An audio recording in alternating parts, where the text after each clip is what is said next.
Okay, so using sine, cosine, and tangent, we can find missing sides, missing angles from triangles. We've done this before.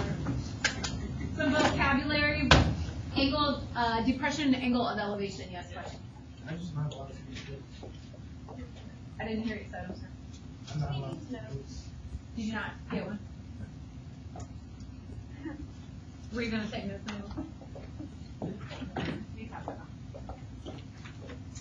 All right, so we've got angle of elevation and angle of depression. So you needed to understand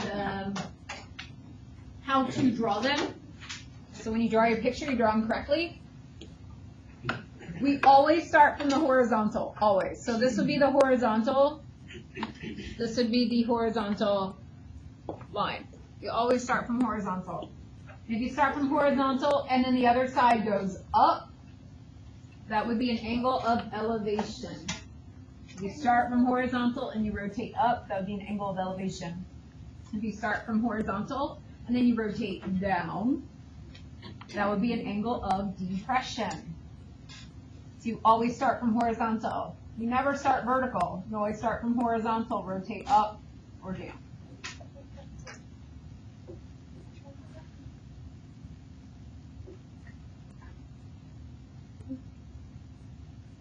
Okay. All right, so we have a surveyor standing 115 feet from the base of the Washington Monument. Surveyor measures the angle of elevation to the top of the monument as 78.3 degrees. How tall is the Washington Monument? We would not take out a tape measure and climb up the Washington Monument to measure how tall it is. We would not take a tape measure across the ocean to find out how far islands are apart. We're going to use trigonometry to find measurements that we can't measure. So here we have a Washington Monument, right? And then we've got a surveyor, little guy. Thanks. He's standing 115 feet away. And he's using his equipment to determine that the angle of elevation from horizontal going up is 78.3 degrees. So we can find how tall the Washington Monument is. H. So according to the angle of elevation, which side is H? H is the opposite. 115 feet is sine, not sine. Adjacent. So what uses opposite and adjacent? Tangent. So the tangent of the angle, 78.3 degrees, is equal to the opposite over the adjacent. And how do we solve that?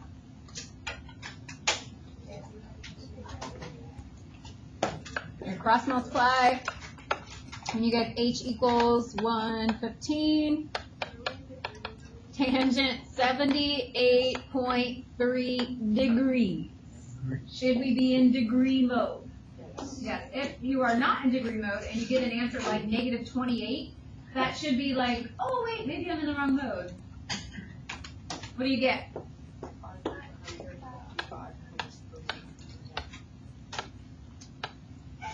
Give me 3 decimals. 313. Is it 313? 314. I'm not looking at the number. Feet. All right.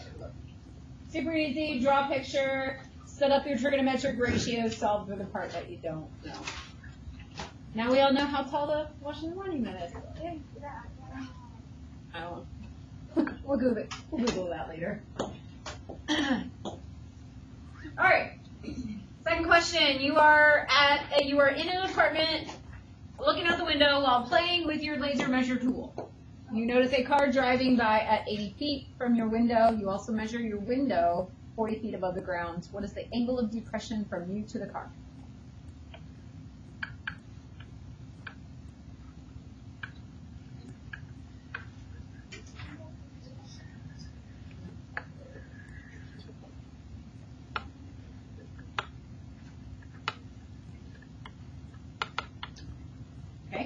So you're up in the apartment building, 40 feet above the ground, and you notice a car that is 80 feet from your window. Where's the 80 feet go? Bottom. Actually, You're playing with a laser tool. How are you going to get 80 feet? It's like the hypotenuse grade. That was missed. There we go.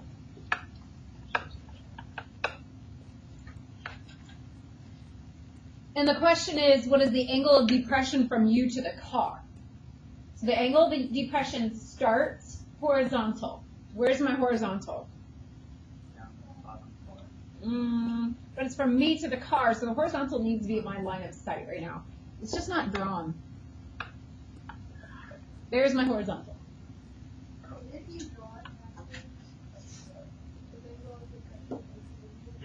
I'm sorry.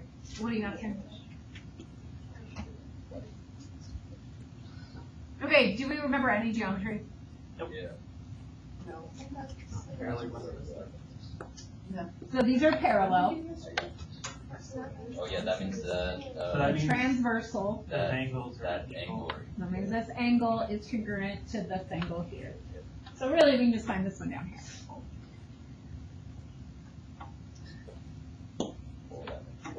So according to, let's use the angle by the car. According to this angle, what is the 40 feet?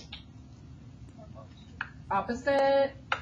And then 80 feet, you've already said to me, is the hypotenuse. So sine of the angle equals opposite over hypotenuse. So sine of the angle is a half. Where is sine equal to a half? 30 degrees, right? So the angle is 30 degrees. Let's say that it was not a number that was on our unit circle. How would we find the answer if it wasn't a number on our unit circle? Yeah, on your calculator, you could also do inverse sine of a half, and it'll tell you 30, as long as you're in agreement. All right, so that's the majority of what we're doing today. We have one more thing. Okay, so with planes and boats and probably other things that I don't even know about, directions are given in terms of bearings. And to understand the bearings, we always have to start with either north or south. So you're always going to start with north or south. To understand the direction, we're always starting with north or south. So you look at this one right here, and the angle that we're looking at is down here. So I would start with south, because it's on the bottom half. Here, I'd start with north, because it's on the top half. Here, I would start with north, because it's on the top half. So you see, it starts with south, and then from going south, the angle that comes out is 35 degrees. And we are going from south, we are going in the eastern direction. So this is south, 35 degrees to the east. So this one right here would be north, 80 degrees towards the west. This one is north, 45 degrees to the east. So they've written examples for you to follow so you understand what it's saying. Is this the same as the business one? You know what? Some other people brought that up.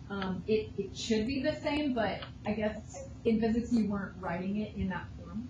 We were doing. You're just writing out the 45 words. degrees East of south. Yeah. Right. It's the same. So if we write that out, we would do wrong. I don't know. I don't know physics. The recording is too. I don't know physics at all. So there aren't many questions like this. Just look at your notes and see how it's written and write it the same way. It's just the order that you write north or south, right? Okay.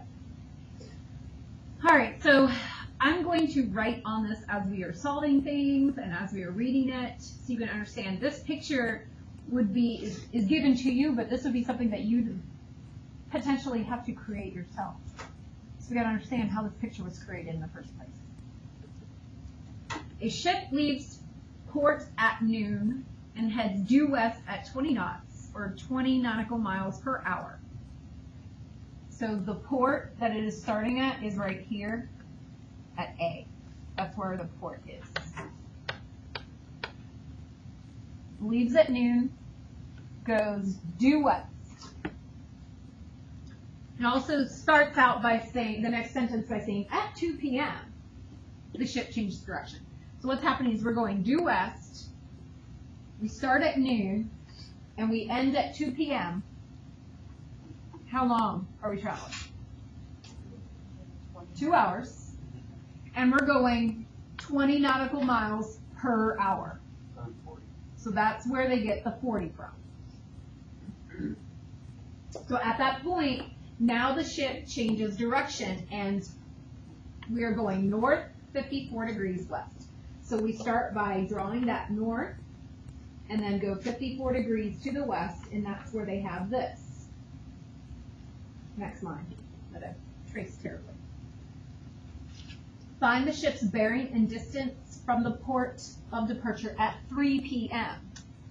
So that 3 p.m. is telling me here is where it is at 2 p.m. At 3 p.m., how much further have we gone? 20 more nautical miles, because that's the traveling 20 nautical miles per hour. It's telling you we're only going one more of those 20.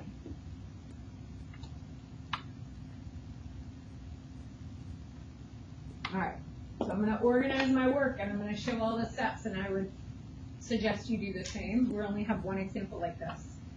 Don't write super huge. Okay. All right, so our goal is to find the ship's bearing and distance from the port of departure. So we need to find the bearing from here. And bearing is either north or south. Can you already tell if it's going to be north or south? North. It's going to be north. And then it's going to rotate, I don't know how many degrees, but to the west. So we know it's north and we know it's west. We just have to find the degrees. So we'll have to find that. And then we also have to find the distance from the port, the ship from the distance from the port. So we're also going to find C. Those are the two things that we're going to find. All right, they have made this picture for you, and you can see there is a huge right triangle that they've drawn. So we can use trigonometry in that right triangle. We also have a small right triangle over here. So we can use trigonometry in that triangle. I'm going to start with this little triangle over here. I'm going to find side B and side D. We know side 20.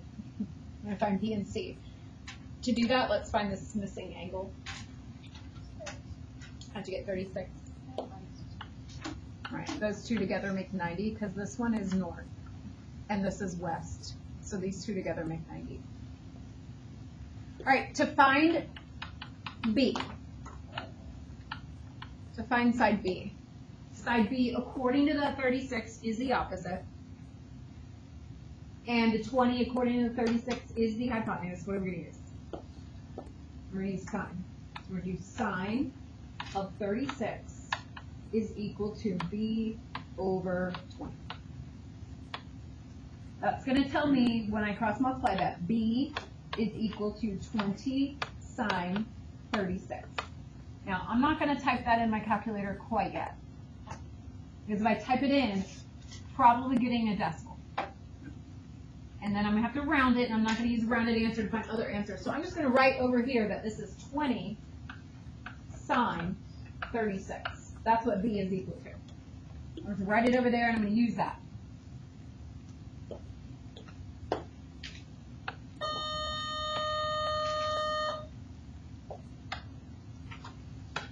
Let's find D.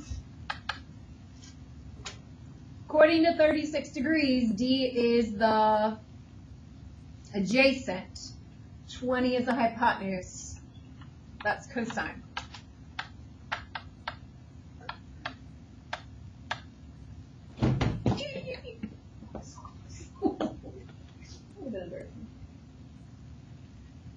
You guys even notice that? So so hard, didn't even notice. All right, awesome. So we get B is equal to 20 cosine 36. So I'm gonna write that over here too. He's trying to break it down.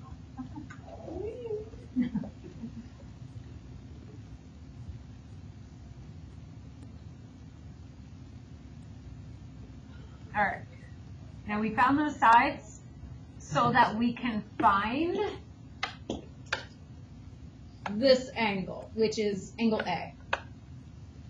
There's an A by it, it's angle A. We found those two sides so we can find that angle. So that's the next thing we're going to do. Find the measurement of angle A.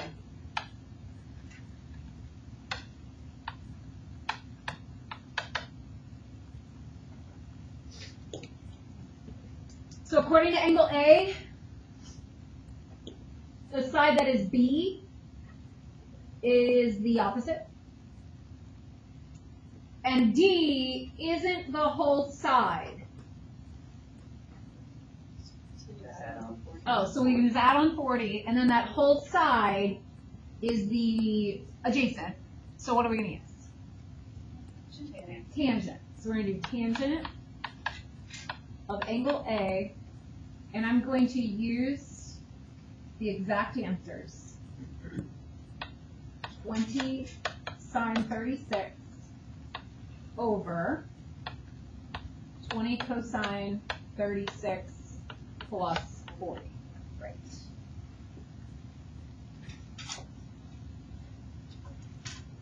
So go ahead and use your calculator. Find that answer. Oh, I'm sorry. What are we trying to find? We're trying to find angle A. How do we find angle A? Forgot a step. How do you find angle A? You're going to do inverse tangent of all of that. So that's what you'll type in your calculator. Make sure you're in degree mode.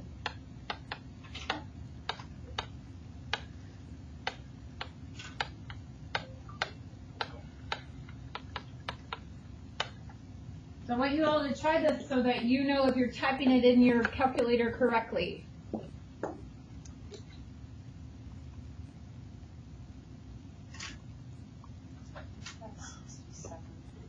Mm-mm.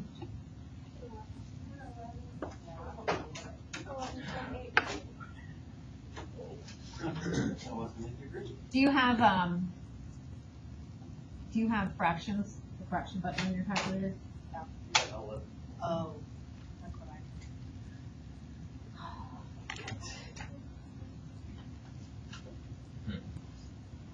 Oh, it's struggling.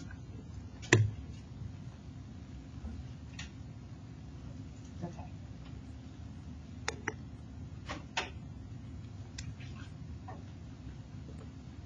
So you should get 11.8 something. We'll do 3 decimals. 11.819. Just to write down on our board. Does anybody need help getting it?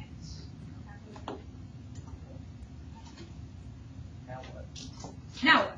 Okay. I can't wait to learn. Tell me. Right?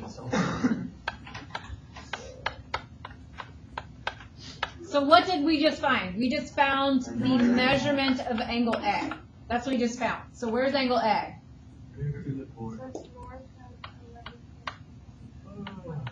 No. Because that's inside the triangle. We actually want where the purple one is. So how am I going to get that? So you have this big long decimal in your calculator. Just do 90 minus and then do the A and S button. Do you know how to do the A and S button? So I'm going to do 90 minus its second negative sign. And I'll get 78.181.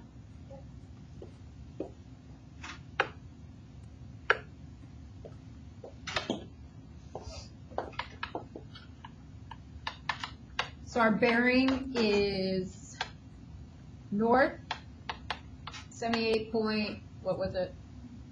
181? What's, yeah, 181 degrees west.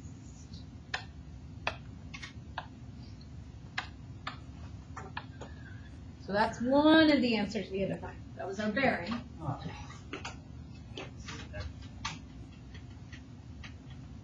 And then we just have to find the length of C. And there are multiple ways that you could find the length of C. I'm going to do one way using trig. There are other ways to do it. But I'm going to do the one way using trig.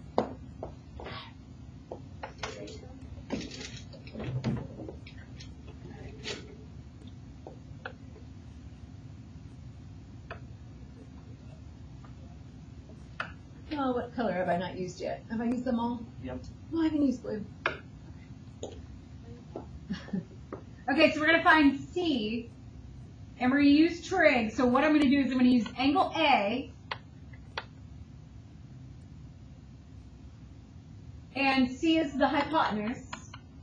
And I just need to pick one other side that I know, which I'll just use B, which is the opposite.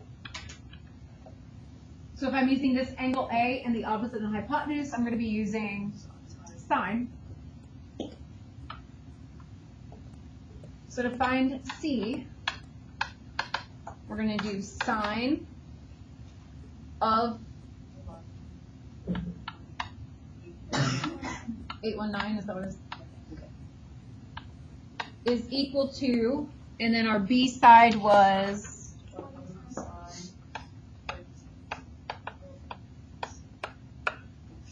over C. And then we use cross multiply and we solve that for C. And I will get 20 sine 36 degrees divided by sine of the 11.819. But I'm not going to type in a rounded answer into my calculator. So I'm going to show you what I'll do on my calculator to get that. I'm not going to type in a rounded answer.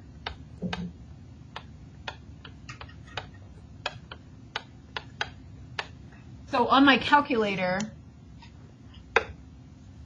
I'm going to hit second enter until I get that that previous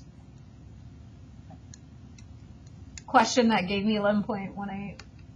So I just hit second enter, second enter. If you don't know the second enter, I love it. It's wonderful. You can also, some of you can just go up, up, up. Not everybody can do that, but everybody can do second enter. Then I'm going to hit enter after that, so I have that as my last answer. That way, if I type in 20 sine 36 over sine, and then I just use the last answer rather than typing in the whole long decimal. Because I'm lazy and I don't want to retype stuff in, and I don't want to round it, so I just use the A and S button. We get 57.397.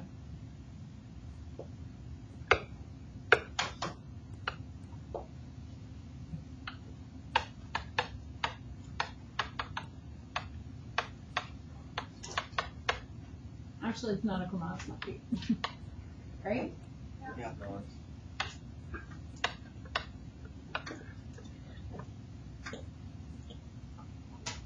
Okay, so your assignment is in the book. I've put the book on Canvas. There are books in the room. This is your assignment here. This is going to be due, this review worksheet is going to be due Friday. So I would suggest you do 1 to 8. I would suggest that you do 1 to 8 now. And then when we see each other on Thursday, then you can do the other worksheet. So I suggest you do 1 to 8 now, and then you do the other later. If you push it all off, that on top of what we're doing on block day, we're going to have too much to do. What? On that worksheet. On block day, we're doing log sines and log cosines. Yay. You did that in algebra 2? Probably not. Yes. Some of you? Part of the letter. Oh,